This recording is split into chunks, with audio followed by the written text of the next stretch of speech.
বলো না ইমাম হোসেন শহীদ হলো ঈদের দিনে নতুন পোশাক পরল সকলে হাসান হোসেন কান্দে নানা পোশাক দাও বলে দয়াল নবী করলেন দোয়া ও গোরা পানা জান্নাত হতে কুদরতের পোশাক পাঠাও না লাল সবুজের সেই পোশাকে লাল সবুজের সেই পোশাকে কারবালার শান ইমাম হোসেন শহীদ হলো কারবালার বলো না ইমাম হোসেন শহীদ হলো কারবালার ময়দান লাল রঙের পোশাক মধ্যে মাটি নিল হাতে এই মাটির কাহিনী হবে হোসাইনের সাথে সিমর যখন করবে সবাই নিজের হাতে মাটি রক্ত হয়ে যাবে কারবালার সাথে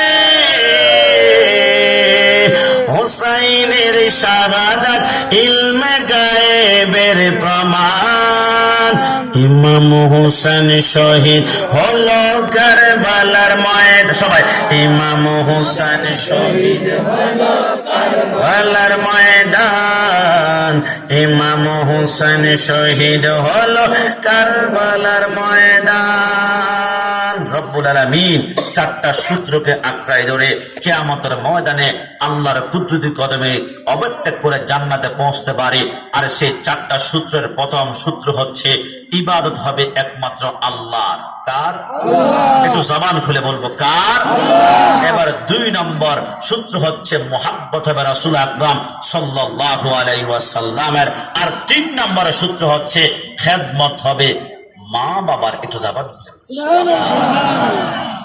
যুবক আমার পর্দা নিশিন্না এবং একদম 5 মিনিটের মধ্যে আপনাদের সামনে শুধু একটা কথাই বলে আমি চলে যাব ইসলামের বিধান প্রথম হচ্ছে আল্লাহর ইবাদত হবে এরপর রাসূলের মুহাব্বত হবে এরপর আব্বা আম্মার খেদমত হবে তবে আব্বা আম্মার কথা বলতে গেলে অনেক যুবকের মন বেজার হয়ে যায় তুমি এখনো বুঝতে পারলা না আমি কোন আব্বা আম্মার কথা বলবো আজকে থেকে মনে রাখবা আমার মা আমার বাবা যখন মিলন করেছিল আমার বাবার এক ফোঁটা বীর্যের কোটি কোটি ভাগের একটা শুক্রাণু গিয়ে মায়ের রেহেমের ভিতর দিয়ে মায়ের পেটের মধ্যে যখন চলে গেল ওই বীর্যের উপরে 40 দিন যাওয়ার পরে এটা বীর্য থাকে না ওইটা রক্ত হয়ে যায় ওই রক্তের উপরে 40 দিন যাওয়ার পরে এটা রক্ত থাকে না ওইটা মাংসের টুকরা হয়ে যায় ওই মাংসের টুকরার উপরে আর 40 দিন যাওয়ার পরে ওইটা মাংসের টুকরা থাকে না ওইখান থেকে এবার 2টা হাত বের হয় ওই হাতের উপরে 40 দিন যাওয়ার পরে সেইখান থেকে 2টা পা বের হয়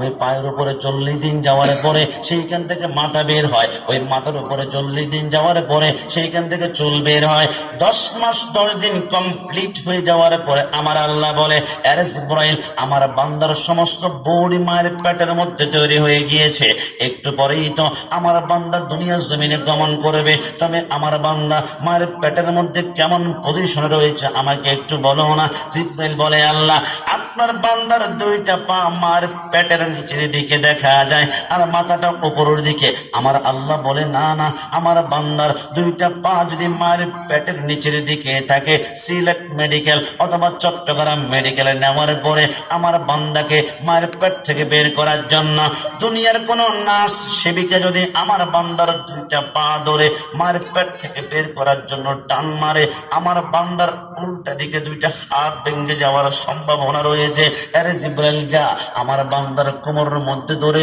তার মাথা তাড়াতাড়ি নিচের দিকে নামা আর পাগুলো উপরের দিকে ওঠা জিবরাইল বলে দেরি না করে সেকেন্ডারি ভিতরে বান্দার কোমরের মধ্যে ধরে তার মাথা যখন নিচের দিকে নামায় আর পাগুলো উপরের দিকে ওঠায় ওই কচি কোমরের 3 আঙ্গুল দিয়ে খপ করে ধরার কারণে এই ব্যথা আমি কাশিমি সহ্য করতে পারি নাই স্টেজে আমার কোনো মুরব্বী সহ্য করতে পারে নাই আমার সামনে যুবক বারা একজনও আমরা সহ্য করতে পারি নাই ওই মুহূর্তে প্রত্যেকে আমরা মার কলিজা বরাবর এত জোরে একটা লাথি মেরেছিলাম ওই লাথি সহ্য করতে না পেরে অনেক মা হাসপাতালের বেডের মধ্যে মৃত্যুবরণ করেছে আসমানে ফেরেশতারা কেন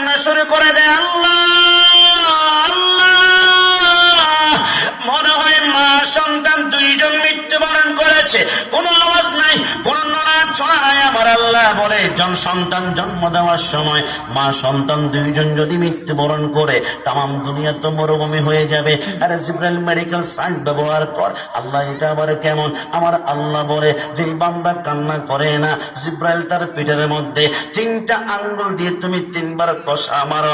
জিব্রাইল বলে একবার কষা মারে, 2বার কষা মারে, 3বার কষা মারার সাথে সাথে সন্তানটা যখন ওয়াও ওয়াও করে কান্না করে ওঠে, যেই মাকে ইঞ্জেকশন দিলে জ্ঞান ফেরানো যায় না, যেই মাকে ধাক্কা দিলে জ্ঞান ফেরানো যায় না, আল্লাহর কসম সন্তানের ওয়াও কান্নার আওয়াজটা মার কানে যেতে দেরি হয়, মার জ্ঞানটা ফিরতে 1টা সেকেন্ড সময় লাগে। একটু জবান করে বলি সুবহানাল্লাহ। দুনিয়াতে আসার পরে মার স্তন থেকে আমরা একটানা 2 বছর দুধ পান করেছি। আপনি বলবেন কাশিমি হুজুর 1 ফোঁটা করে আরে কতটুকু আর দুধ পান করেছি, কিন্তু অক্সফোর্ড বিশ্ববিদ্যালয়ের 100 জন খ্রিস্টান বৈজ্ঞানিক বলে মার স্তন থেকে 2 বছর দুধ পান করেছ। ওই 2 বছর দুধগুলা বাদ দিয়ে মার 1 ফোঁটা দুধ নিয়ে আমরা গবেষণা শুরু করলাম। আমরা 1 ফোঁটা দুধ গবেষণা করার 1 বছর পরে মার 1 ফোঁটা দুধের ভিতরে আল্লাহর এমন একটা কুদরত দেখতে পারলাম, যেই কুদরত দেখে আমরা 100 জন খ্রিস্টান বৈজ্ঞানিক কালেমা পড়ে মুসলমান হয়ে গেলাম। বলে কি দেখেছ?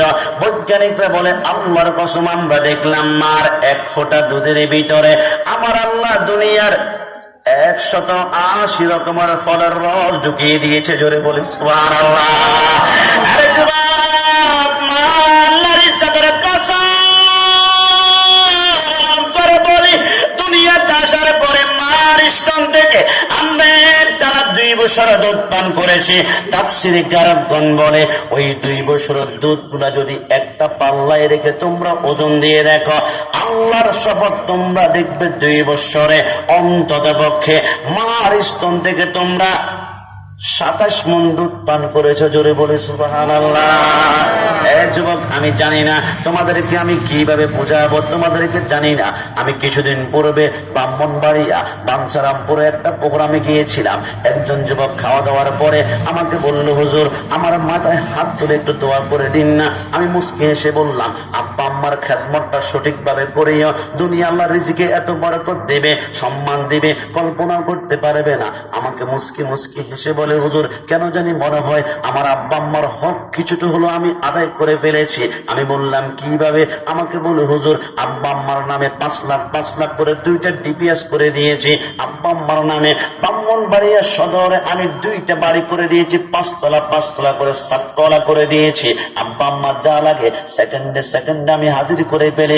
একদিন রাত 3টা বাজে আমার মার বুকটা টন টন করে ব্যথা করে। আমি ঢাকা ল্যাব এইডের মধ্যে গিয়ে 3 লক্ষ টাকা খরচ করে ওপেন সার্জারি করেছি। এক কথায় আমার মা বাবার যা লাগে সেকেন্ডে হাজির করে পেলে। আমি বললাম, আরে বোকা, এখনো তাহলে আব্বা আমার হকটাই বুঝতে পারলা না? আমি বললাম, মানে বুঝলাম না। আমাকে যুবক বলে, হুজুর একটু বলুন না। আমি বললাম, আব্বা আমার হক কেমন? আজকে প্যান্ডেল থেকে বের হওয়ার পড়বে আমার যুবকরা চিন্তা করবা আব্বা আমার হক সম্পর্কে তোমার মাথায় ধারণা আছে কিনা। আল্লাহর হাবিব জলিল কদর সাহাবী আব্দুল্লাহ ইবনে ওমর বলে, আমি একদিন হাতিমে কাবার সামনে বসা, আমি দেখলাম একজন যুবক তার মাকে কাঁধের মধ্যে করে নিয়ে কাবা তাওয়াফ করছে। লাব্বাইক আল্লাহুম্মা লাব্বাইক লা শারীকা লাক লাব্বাইক ইন্নাল হামদা ওয়ান নি'মাতা লাক ওয়াল মুলক লা শারীকা লাক লাব্বাইক। আমি দেখলাম যুবকটা তার মাকে কাঁধের মধ্যে করে নিয়ে কাবা 1 বার নয়, 3 বার নয়, 5 বার নয়, 7টা চক্র দিল। একটা বারের জন্য মার কদমটা জমিনে লাগতে দেয় না। 7 বার মাকে কাঁধের মধ্যে করে নিয়ে 7টা তাওয়াফ করে ওই যুবকটা এবারে তার মাকে ঘরের মধ্যে রেখে ওই সাহাবীর সামনে এসে বলল, সাহাবী এতক্ষণ যে আমার মাকে কাঁধের মধ্যে করে নিয়ে আমি 7টা চক্র দিলাম কেমন লাগলো? সাহাবী বলে, এত সুন্দর মায়ের খেদমত আমার চোখের মধ্যে আমি